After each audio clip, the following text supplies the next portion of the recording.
अस्सलाम वालेकुम। आपका मेज़बान चौधरी अख्तर फारूक जी। किसान भाइयों, आपकी सारी ज़िंदगी फूलों में गुजरी है।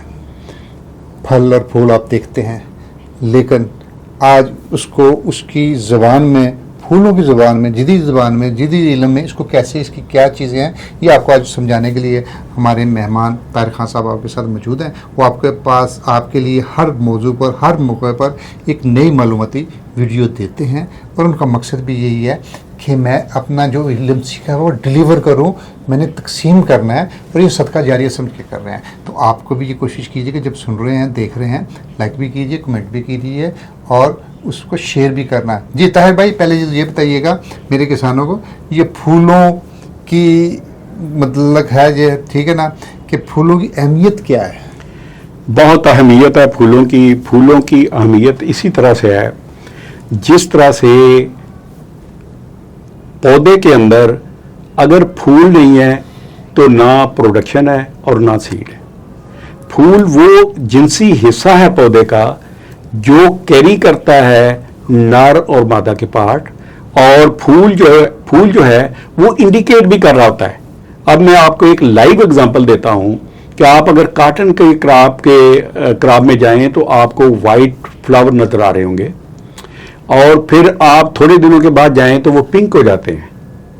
अब सोचने की बात है कि ये जो है वाइट से पिंक कैसे हो गए, लेकिन ये अल्लाह का निज़ाम है। जब फूल होता है और उसके अंदर नर और मादा मौजूद होते हैं लेकिन वो पोलिनेशन नहीं होती तो उस वक्त वो वाइट होता है। जब पोलिनेशन हो जाती है तो उस वक्त वो पिंक हो जाता है और वो फूल ऊपर से झड़ जाता है और टींडा बनना शुरू हो जाता है।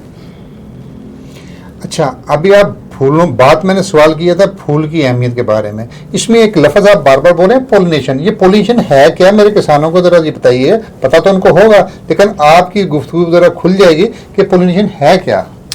मेरे भाई, असल में पोलिनेशन जो है वो एक अमल है जो हमें एक बच्चा पैदा करने के लिए मियाँ बीवी को करना होता है। ये पौधे का निज़ाम है, क्रॉसिंग। ठीक है। पौधे के अंदर भी मेल पार्ट होते हैं और फीमेल पार्ट होते हैं, और इसमें जब तक वो मेल पार्ट जो है उसका पोलन फीमेल पार्ट यानी एंथर के ऊपर नहीं जाएगा तो उस वक्त तक वो जो है सीड नहीं बनेगा। बल्कि मैं इसमें भी एक एग्जांपल आपको देता हूं कि जब आप मकई देखते हैं ना तो उसमें आपको वो जो छिट्टा जिसको कहते हैं उसके ऊपर आपको बाल नजर आ रहे होते हैं। तो वो जो बाल हैं वो असल में जितने वो बाल होंगे उतने ही वो दाने होंगे।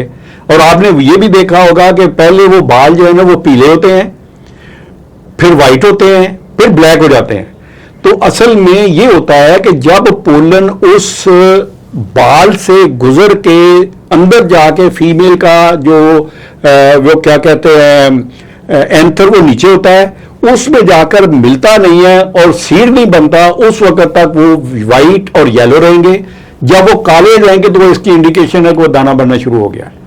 यहां पे एक और चीज मैं बड़ी जरूरी समझाना चाहता हूं आपको, और मेरे जिम्मेदारों को पता होना चाहिए, क्योंकि बेशुमार कंप्लेंट्स जो है ना ऐसे आती हैं कि जी वो दाना नहीं बना। तो दाना ना बनने का मतलब ये है कि इसका जो पोलिनेशन है वो मुकम्मल नहीं हो सकी, नंबर 1। और नंबर 2, उस वक्त टेम्परेचर आप देखेंगे तो 35 से ऊपर होगा। कोई भी पाकिस्तान के अंदर फसल ऐसी नहीं है जो 35 सेंटीग्रेड से ऊपर पोलिनेशन का अमल कर सके। तो इसलिए जब हमारा नेचुरल टेम्परेचर जो है वो 35 से ऊपर होता है तो पोलिनेशन मुतासर होती है और पोलिनेशन हो नहीं सकती, इसलिए दाने नहीं बनते। अच्छा, ये फिर पोलिनेशन के मतलब का सवाल है, क्या ये जो आपने जितना प्रोसेस बताया है, क्या ये सारे फूलों में पोलिनेशन एक ही तरह से होती है कि उसके मुख्तलिफ तरीक़ेकार हैं? मतलब इसकी कोई किस्में भी हैं पोलिनेशन की? ज़रा मेरे किसानों के लिए ज़रा वजाहत कर दें। बिल्कुल, पोलिनेशन की किस्में हैं। कई फसलें ऐसी होती हैं जिसका एक ही पौधे के ऊपर जो है वो नर और मादा मौजूद होते हैं। तो वो जो एक ही पौधे के ऊपर नर और मादा मौजूद होते हैं उसको सेल्फ पोलिनेशन कहते हैं। इसका मतलब ये है कि वो पौधा जिसमें सेल्फ पोलिनेशन का अमल हो रहा होता है उसको मोहताजी कोई नहीं, उसका नर भी और मादा भी एक ही पौधे के ऊपर है और वो सेल्फ पोलिनेट हो रहा है, इसलिए उसको मतलब कि किसी चीज की जरूरत नहीं है। लेकिन फिर भी फर्ज करो कि नार के मादा, इसकी भी मैं मिसाल देता हूं कि आपने कई दफा देखा होगा कि मकई जो है उसमें वो जो फूल ऊपर जो है वो होते हैं, वो जो फ्लावर होते हैं और नीचे छली लगी होती है।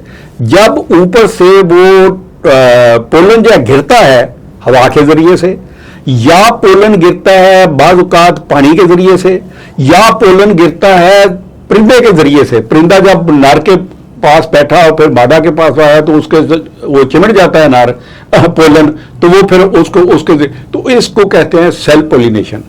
और दूसरी जो है उसको कहते हैं क्रॉस पोलिनेशन। और क्रॉस पोलिनेशन का मतलब ये है कि या तो एक पौधे के ऊपर जो है वो नार है, दूसरे पौधे के ऊपर मादा है, तो उसको वो नार मादा को जा रहा है, उसके लिए भी मीडिया की जरूरत होती है। और मीडिया वही है, इंसेक्ट है, एयर है, पानी है, जिसके जरिए से वो उसको मिलाप हो रहा होता है। बल्कि यहीं पे मैं एक चीज और भी आपको बता दूं, बाज पौधे ऐसे होते हैं जिनके नार और मादा दरख्त ही अलग होते हैं। लाइक इसकी मिसाल मैं देता हूं, खजूर डेट्स जो है या पपाया जो है, इसके नार और मादा अलग होते हैं।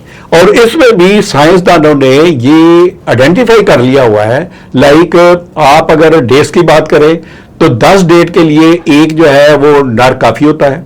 आप 10 जो है ना लाइनें लगाएं मादा की और एक लाइन लगा दें उसकी नार की, तो ये सफिशिएंट है। इसी तरह से पपाया का भी जो है डिफरेंट लेवल है कि एक नार और मेरे ख्याल में 20 लाइनें पपाया की जो है ना वो सफिशिएंट होती हैं। एक नार की लाइन जो है वो काफ़ी होती है। और जब तक नार वो क्रॉसिंग के जरिए क्रॉस पोलिनेटेड होके तो फर्टिलाइज कर रहा होता है। जी, आपने बड़ी अच्छी बातें कर रहे हैं, बड़ी आलमाना किसानों के हवाले से बहुत उनके इल्म में इजाफा कर रहे हैं। पता तो किसानों को भी है, सुनो भी है, हर वक्त वो बोलते भी हैं। लेकिन मैं उनकी रहनुमाई के लिए और उनके इल्म के इजाफे के लिए बदर ये बता दीजिए, ये हाइब्रिड क्या है, किस बला का नाम है, इसकी वजाहत तो करें ज़रा। बहुत अच्छा क्वेश्चन है सीड रेफरेंस से। आप देखें कि हमारे पास पाकिस्तान के अंदर या अब्रॉड पूरी दुनिया के अंदर यही निज़ाम है कि एक होती है pollinated crop, open pollinated crop. Open pollinated crop जिस तरह से गंदम है, गंदम एक ऐसी चीज है कि आपने बिजाई की, आपको वो फसल बड़ी अच्छी लगी, आपने उसने कुछ एरिया जो है सिलेक्ट कर लिया, उसको हार्वेस्ट कर लिया, उसको क्लीन कर लिया, उसको पैक कर लिया, उसको अच्छा स्टोर कर लिया और अगले साल वही लगा दी। ये तो हो गई ओपन पोलिनेटेड। लेकिन हाइब्रिड निज़ाम जो है ये बड़ा डिफरेंट निज़ाम होता है। इसमें क्या होता है, इसमें यह होता है कि मेल और फीमेल की अलग लाइंस होती हैं और इसका भी सिलेक्शन क्राइटेरिया होता है कि आपने फर्ज करो कि मैं कहता हूं कि यार मुझे बढ़िया किस्म के जो है ना वो मतलब के मैंगो चाहिए, तो मैं क्या करूंगा कि मेल जो है, मेल जो बेस्ट मेल है जिसका अच्छी क्वालिटी है उसको चॉइस करूंगा। Sometimes colour is a choice. साइंसदानों को यह कहा जाता है कि यार ये कलर हमें चाहिए इस फसल का। Sometimes size is a concern कि साइज इसकी हमें जो है ना वो फ्रूट चाहिए या फसल चाहिए। Sometime taste of the fruit चाहिए कि यार ये टेस्ट हमें चाहिए। तो according to that criteria of selection, मैं फिर मिसाल देता हूं कि हमें फर्ज करो कि अच्छा कलर चाहिए, तो साइंसदान अच्छा कलर सिलेक्ट करेगा मेल में, अच्छा कलर सिलेक्ट करेगा फीमेल में और उन दोनों को क्रॉस करेगा अपनी निगरानी में। तो जो चीज बनेगी उसको साइंसी एतबार से F1 कहते हैं और जो आम फहम जबान है उसमें हाइब्रिड कहते हैं। ये हाइब्रिड सीड जो है ये काफी मुश्किल होता है पैदा करना और साइंसदानों की रहनुमाई के बगैर ये मुमकिन नहीं है और इसको कम से कम 8 से 10 साल लगते हैं बनने में। इसीलिए आपको पता होगा कि जो हाइब्रिड सीड्स हैं वो आम सीड से मार्केट के अंदर बहुत महंगे होते हैं। अच्छा, आपकी बातों से मुझे अब इस बात का अंदाज़ा हुआ है कि जी ये जो हम लोग कहते थे लो जी टेंशन नहीं ले, मैं ना बीज रखे है और मेरे पास है बीज, मैं बीज तो मुझे लेने की ज़रूरत नहीं है। मुझे ऐसा लग रहा है कि फार्मर के लिए के नज़दीक सीड की कोई अहमियत नहीं है। मेरे किसानों को ज़रा ये बता दीजिए ये कितना अहम जुज़ है कि जहाँ पर वो गलती करता है उसके नफ़ा और नुकसान की बुनियाद यहीं से बनती है। ज़रा इस हवाले से ज़रा बताइएगा। मैंने अर्ज किया ना कि जब ये हाइब्रिड सीड जो हैं, जी जी जी ये चूंकि मेगा सीड होता है, तो इसलिए उसकी जो रिक्वायरमेंट है उसके ऊपर अगर मेरा ज़मींदार अमल नहीं करेगा तो वो नुकसान में जाएगा। नुकसान में जाएगा। अच्छा, एक यहाँ पे और चीज़ मैं बताना चाह रहा हूँ कि हाइब्रिड सीड की भी आगे टाइप्स हैं। क्या इसकी भी बेनता टाइप्स हैं? यस, वो बताइए। अच्छा, मैं ये बताना चाह रहा हूँ कि हाइब्रिड का एक लफ्ज होता है जो आप जो डीलर है ना, मतलब के सीड के, उनके पास जाएंगे तो वो आपको कहेगा ये जो सिंगल क्रॉस है। अब यार सिंगल क्रॉस क्या है? ये वैसे मैं पहले बता चुका हूं कि जब on the basis of selection आपने नार और मादा की और F1 पैदा हुआ तो F1 जो है वो सिंगल क्रॉस है। अच्छा, सिंगल क्रॉस जो है ये अगर आपको ट्रैवलिंग का मौका मिला हो कभी मेज क्रॉप के पोलिनेशन टाइम के ऊपर, तो आप देखते हैं कि आप साहिबाल अगर जाए फर्ज करो तो आपको बाईपास से गुजरते वक्त ऐसे नजर आएगा जैसे क्रॉप एक, जैसे अल्लाह मियां ने उसको प्लेन किया हुआ है, उसके ऊपर प्लस्तर किया हुआ है, एक बराबर फसल नजर आएगी। तो वो जो एक बराबर फसल नजर आ रही है आपको, वो सिंगल क्रॉस है। सिंगल क्रॉस जो है ये यूनिफॉर्म होती है, इसमें यील्ड पोटेंशियल बहुत ज्यादा होता है, लेकिन एक नेगेटिव है, और वो नेगेटिव ये है कि ये sensitive to temperature, sensitive to climate, sensitive to fertiliser और सेंसिटिव टू इरिगेशन होता है। अगर इन तीनों चीजों की बेतरतीबी हो जाए तो आपकी पूरी की पूरी फसल जो है वो तबाह हो जाती है। और आपने ये भी आपने सुना होगा कि बाद वक़्त वो जो जिम्मेदार है वो चीख रहा होता है कि हमारी फसल तबाह हो गई, ये हो गया, वो हो गया। असल में उस वक़्त कुछ तो अपनी उसकी तरतीब खराब होती है और कुछ क्लाइमेट जो है वो ऐसी एडवर्स होती है जिस वजह से उसकी पोलिनेशन नहीं हो सकती और फसल जो है वो तबाह हो जाती है। जी। और दूसरी जो टाइप है इसकी वो डबल क्रॉस होती है। डबल क्रॉस को समझने के लिए आपको यूं समझना चाहिए, फिर मिसाल देता हूं कि एक राजपूत फैमिली का बंदा है, एक जट फैमिली की खातून है। जट और राजपूत का मिलाप हो गया तो वो क्रॉस हो गया, वो F1 हो गई। अब अगर ये जो बच्चे उसके हैं जो जट और राजपूत से पैदा हो गए हैं, वो बच्चा या किसी राजपूत के साथ या किसी जट के साथ तो उसकी शादी हो जाए तो उसको डबल क्रॉस कहते हैं। अब डबल क्रॉस में जो फर्क है वो जिस तरह मैंने बताया था कि यूनिफॉर्मिटी होती है फसल की, वो नहीं होती।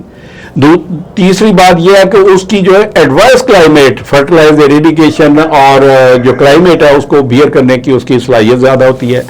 लेकिन जो उसका एडवांटेज है वो ये है कि अगर मौसमी हालात बहुत भी बुरे हो जाए, आपने उसको फर्टिलाइजर नहीं दिया, आपने इरिगेशन नहीं दी, लेकिन फिर भी वो कुछ ना कुछ यील्ड आपको दे देता है।